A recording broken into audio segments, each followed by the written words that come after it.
Is Rich Rodriguez and the West Virginia Mountaineers football program building a monster out of the transfer portal as they pick up several more commits from the portal in the last 24 hours? We're going to talk about some of those commits right here in this episode of Couz's Corner. We're also going to talk about a couple of Mountaineer players who have announced they are staying with the Mountaineers, which, yes, that is a thing in today's college football. And we're going to talk about why that's important. And I have a small little tidbit of information about West Virginia basketball player Amare Huff that some of you may not know, and I'm going to bring that to you as well in this episode, so stick around and we'll talk about all of those things right now. What is up, and welcome to this episode of Couz's Corner, your home for top-shelf college sports news and analysis surrounding the West Virginia Mountaineers and sometimes a little about the Big 12. Let's go ahead and dive into today's show. West Virginia has been killing it, cooking in the transfer portal, as they like to say, bringing in several players. They've really built the offensive lineup, adding another offensive lineman yesterday or over the weekend as I record this on Sunday, January the 11th. They've also added some specialists. They've added another body on the defensive side of the football, and then they've also added a tight end who has power for experience. So let's go ahead and break some of these players down. Let's go ahead and start off with the two specialists. First is Jack Cassidy. He's a kicker from Western Kentucky. Now, Jack Cassidy is originally from Northern Ireland. Played some college ball at a university there in Northern Ireland before transferring over to the U.S. and playing last season for Western Kentucky. He kicked 3 field goals at Western Kentucky, made all 3 with a long of 55 yards, so he does have a strong leg on him. But what might be more impressive about Jack Cassidy is his kickoff potential, his potential to be great in kickoff situations. He has a very strong leg. When participating at the Couz National Kicking Camp, here's what they had to say about the former 5-star transfer, at least 5-star according to Couz. They said, and I quote, "International athlete Jack Cassidy recorded the largest kickoffs of the Cold Spring ranking event. At the 2025 March event, he recorded 2 kickoffs that traveled over 85 yards in distance with 3.9 or more seconds of hang time." Now, he is a redshirt junior, is Cassidy, and he's coming to Morgantown, again, like I said, from Western Kentucky. Should have 2 more years of eligibility remaining. So this is another piece that adds to depth as the specialist depth for the Mountaineers and for special teams coordinator Pat Kirkland. What's interesting about Cassidy, he stands 6 foot 6 inches tall, so he's a very big kicker. Weighs 230 pounds. But the strength of his leg is the key here. I expect he will be a kickoff specialist for the Mountaineers and may compete with another gentleman that I'm going to talk about for the field goal duties. And his name is Peter Notaro, a transfer kicker from Alabama that has signed with the Mountaineers. Peter Notaro is 5 for 5 in his career in extra points, has never kicked a field goal, but yet another talented kicker that comes to Morgantown. We all know that West Virginia has lost both kicker Cade Hensley and R.J. Koken. Lost Koken to the transfer portal, and then Hensley, of course, to graduation. So adding these 2 kickers to the roster were very important. Kickers can make or break you in certain moments in games. We know that. It's very important to have them as part of your team, and you have to have good ones. And West Virginia has went out and got themselves some really good specialists. Went out and got one of the top, the 3rd highest ranked punter in the country from last year from Colorado State. Now they bring in 2 kickers in Notaro and Cassidy. Now, some of you may be asking about the Australian punter that West Virginia signed on signing day. Apparently, word is that there was some sort of enrollment issue. I have no idea what that enrollment issue could be. Don't know any details, but apparently he was not able to enroll at West Virginia, so they released him from his national letter of intent, and he is now enrolled at another school. I do not remember what school he's enrolled at, but he did leave West Virginia and go to another school. So the Australian kicker that they signed on signing, or punter that they signed on signing day, will not be part of the roster. That's the reason they went out and got the punter from Colorado State, I would imagine. But nonetheless, let's go ahead and jump over to the next player I want to talk about. And that's Amare Grayson, another offensive lineman that's been added to the mix for new offensive line coach Rick Trickett. And what's cool about this, he's the 2nd addition to the line from Jacksonville State. He's following Coach Trickett over from Jacksonville State. But Amare Grayson played guard almost all of 2025. He did play about 21 snaps at tackle, but spent most of the rest of the time at guard. He's a Georgia native. He stands 6'3", 310 pounds, so another very big offensive lineman. He was a first-team All-Conference USA player at Jacksonville State, was also a first-team freshman All-Conference player at Jacksonville State his freshman year in 2024. He started all 14 games for the Gamecocks last year, had PFF grades of 69.3 overall, 74.9 in pass rush, and 66.6 in run blocking. So as far as PFF grades go, another massive upgrade here.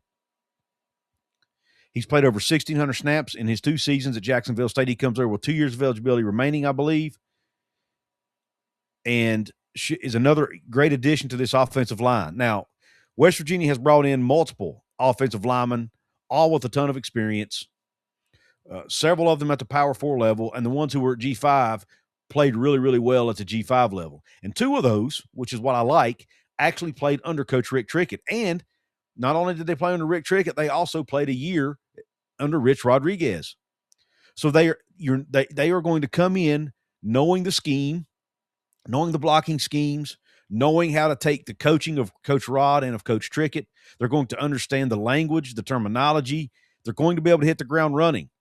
Now, they will still have to build chemistry with all the other linemen, but they will be able to hit the ground running as far as the scheme and everything goes. So there will be a much lower learning curve than what we saw last year with everybody being brand new to the system.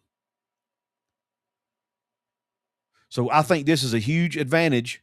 And let's not forget Cam Cook, the running back from Jacksonville State, has run behind 2 of these guys too. So there's going to be some familiarity there. So I really like the familiarity that's being built here with some of these Jacksonville State players, Rick Trickett, Rich Rodriguez, the connections here. Okay, I like it. And they're not just getting any G5 player. They're getting guys who performed really well, played a lot of snaps, have the size to play at the P4 level. All of that is already, all those boxes are checked. So I like what they're doing on the offensive line. I think we'll see major improvement on the offensive line in 2026. The last player there's 2 more players I want to talk about. The next one is on the defensive side of the ball. I hope I pronounce his name right, but it's Chams Diagne, a defensive back from Georgia State. Now, this one is not as exciting, I guess you could say, but it does definitely feel a need. We all know that West Virginia is losing most of their defensive secondary to graduation and or the portal. So they bring in Diagne, who's a very long, athletic defensive back, stands 6'4", 200 pounds. He's a redshirt junior, has played 21 games in 2 seasons at Georgia State, a total of 444 snaps, has accumulated 18 tackles, 3 passes defended, and an interception in his career. Started 6 games in 2025, so he wasn't a full-time starter at Georgia State, which does beg the question, what made him so attractive to Mountaineer coaching staff if he didn't even start at Georgia State? And I can't answer that, but they apparently see something in him. And when you look at his PFF grades, they don't blow you away either, but there is one stat that caught my eye, and I'll talk about that here in a minute. But his overall PFF grades are 59.5 overall on defense, 47.9 in run defense, and he's a corner, so, his run defense is likely not his strong suit. 37.1 tackle grade, which is not good, and 64.5 in coverage, which is his best skill set. So he is a good cover corner, above average cover corner, and that's what they need. He's long, and he's above average in coverage. All these other things, the tackling, the run defense, all that can be improved. But he comes in being able to cover receivers. And when you look at one stat that stuck out to me, when you look at his NFL passer rating of quarterbacks who play against him, is only 76.9, which is well below the NFL league average. NFL league average of a quarterback's passer rating is right around 92 or 93. He's holding opposing quarterbacks to a 76.9 NFL passer rating. That is very good.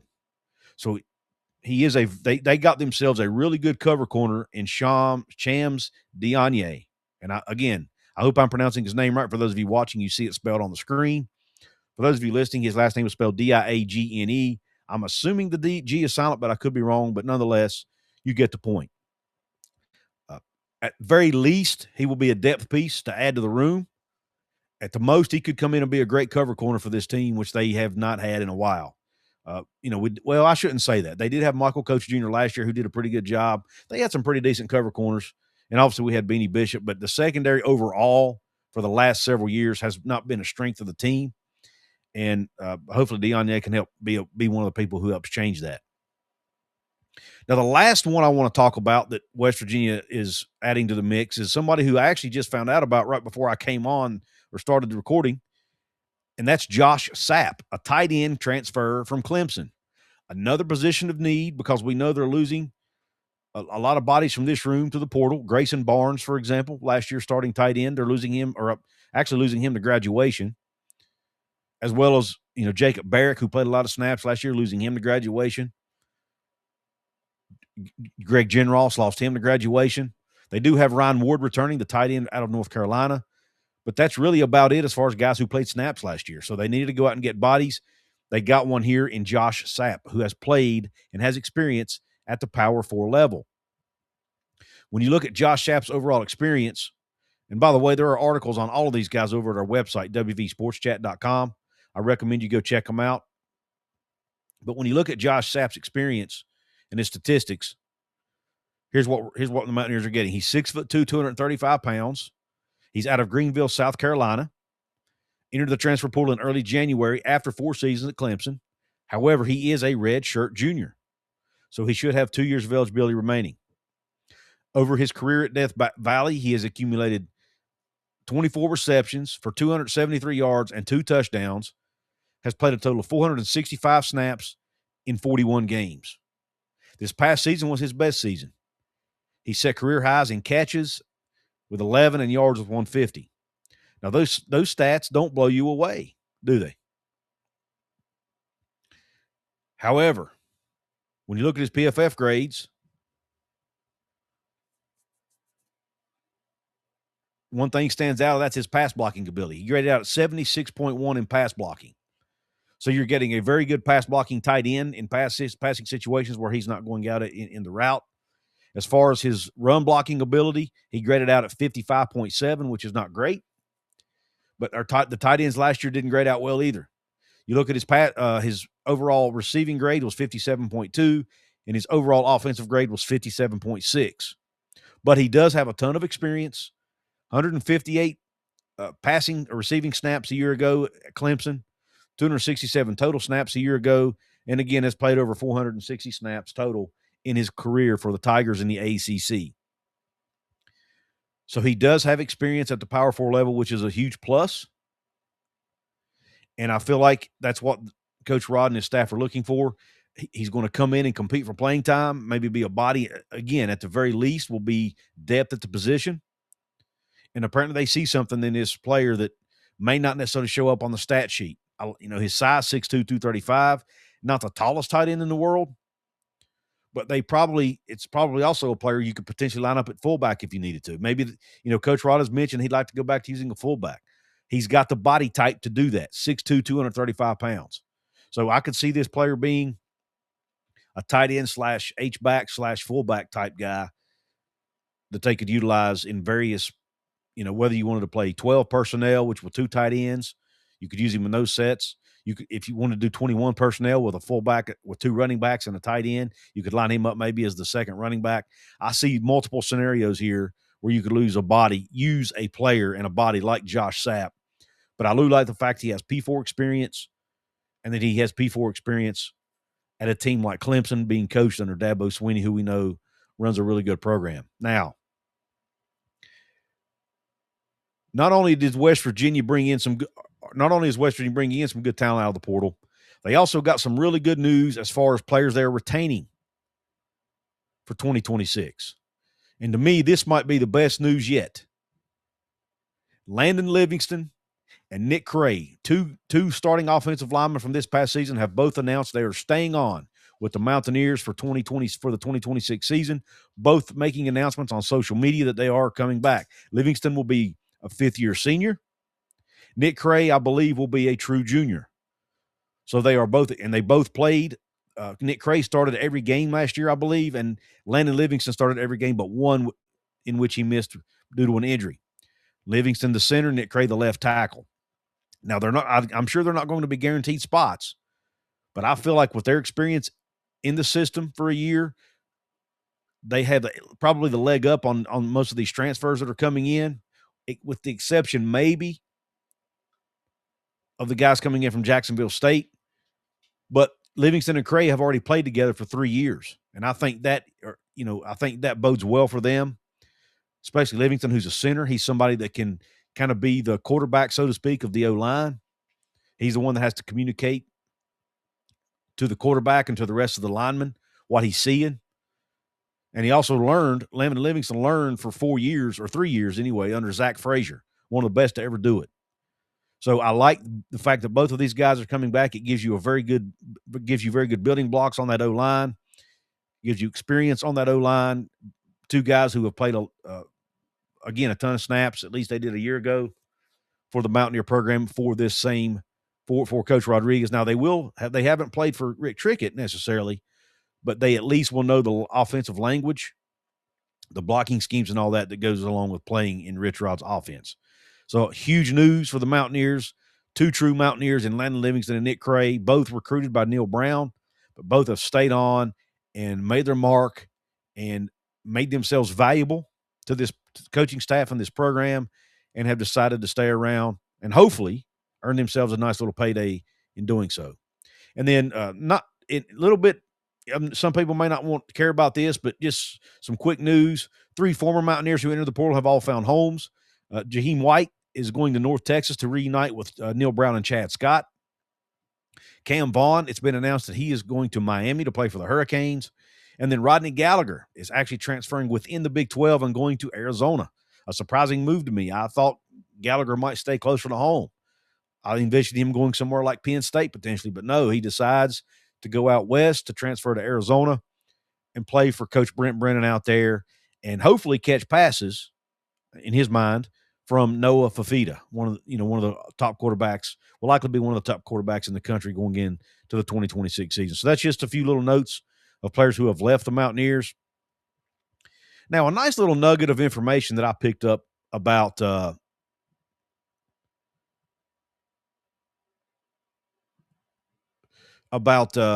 West Virginia shooting guard Honor Huff. I saw a graphic pop up on Twitter the other day that talked about Huff and how many career threes he's made and how he's moving up the ranks as far as made three-pointers in his career. And before the Kansas game, he had moved into the top 100 in total three-pointers made. And, of course, the Kansas game, the big win for the Mountaineers, he made 4 more three-point shots, which moved him even further up the all-time list. He now sits 84th, tied for 84th all-time with, and if my math was correct, he has made 356 three-point shots in his 4-year career at VMI. He was at VMI for a year, spent 2 years at Chattanooga, and now in his 4th year at West Virginia. He has made 356 three-point shots in his career. That ties him for 84th all-time. He's tied with former Creighton standout Baylor Shireman and former Marshall player, ironically, John Elmore. A lot of us have seen him play for Herd that in the basketball tournament. A very popular player, former popular player for the Herd, a West Virginia native. But let's keep in mind, Honor Huff still has at least, looking at regular season, at least 15 games remaining. May play more than that if they make the postseason, plus his 16 if you count the Big 12 tournament. But he has at least 15 or 16 games remaining if he stays healthy to continue to move up that list. Right now, he's averaging 4 three-pointers made per game. If you do the math, 4 per game times 15 games, if he continues that pace, he will end the season with 416 made three-pointers, which would put him tied for 20th all-time on the list. Now, by all-time, it goes back to 1986, 1987, based on the research I did. So I don't know how long they've been tracking this stat, but this just goes back that far. But since from the 1986-87 season, which is coming up on what? Almost 40 years. They've been tracking this stat, 39, 40 years. he would move up to 20th all time, or at least tied for 20th all time with 416 made three-pointers if he continues at the same pace he's at right now, which is 4 3-pointers per game. Guess who he would move ahead of on that list if he were to do that? A player by the name of Steph Curry, someone you have all heard of, a future NBA Hall of Famer, an all-time great, one of the greatest shooters to ever step on a basketball court, maybe the best shooter to ever step on the court. Steph Curry now sits at 21st all-time with 414 made threes from his days at Davidson University, or Davidson College, whatever they called it back then. Now, the one caveat, the one asterisk to that, and this is not taking away from Honor Huff at all. He's a fantastic shooter. Steph Curry did that in 3 years. That is fun. Think about that, y'all. 3 years. He made 414 three-pointers in 3 seasons at Davidson before he declared for the NFL or for the NBA draft. That is just phenomenal stuff.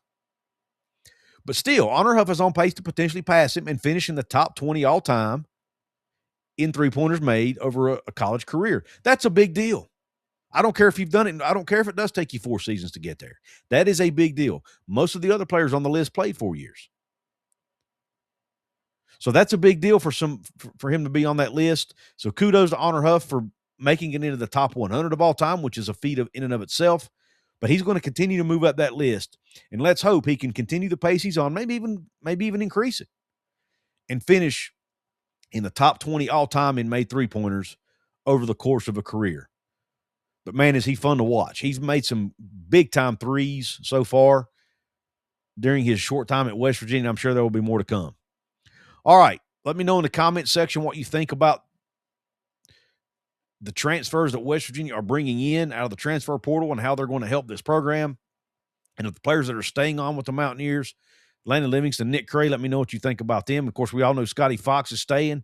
I don't even know if I've touched on that yet. He announced he's staying as well. Not a huge surprise. He'll likely be competing with Michael Hawkins Jr. to be the starting quarterback for the 2026 season. I love the fact that we're going to have a good quarterback battle going into the year. And I wouldn't count out some of these freshmen either. They've got some talented freshmen coming in too that I'm sure will compete. And even Max Brown, if he decides to hang around, may throw his hat in the ring too. But I expect it'll come down to Scotty Fox and Michael Hawkins Jr., the transfer from Oklahoma. So some good building blocks for this offense to build around on the O-line and at quarterback. And, of course, Jaden Bray at receiver, if he comes back as well, and Ryan Ward at tight end. So they do have building blocks on the offensive side of the ball to start the 2026 campaign. Let me know what you think in the comment section about all that. Be sure to hit the thumbs up button. If you like the video, be sure to subscribe to the channel. Be sure to hit the hype button below on your mobile device. If you're watching on mobile, it'll be between the thanks button and the download button right underneath this video. Also, if you want to be a paid VIP channel member like the folks I'm getting ready to tell you about, you can hit the join button below. It'll either be white, red, or black on your device. There's a $4.99 a month level and a $2.99 a month level. Join the one you want. It's a very easy way to support what I do here on the channel and help me keep the lights on. Obviously, the $4.99 level comes with a couple extra perks, including some early access to certain videos. And once in a blue moon, I'll do a special show for my members. You get merch discounts, things like that.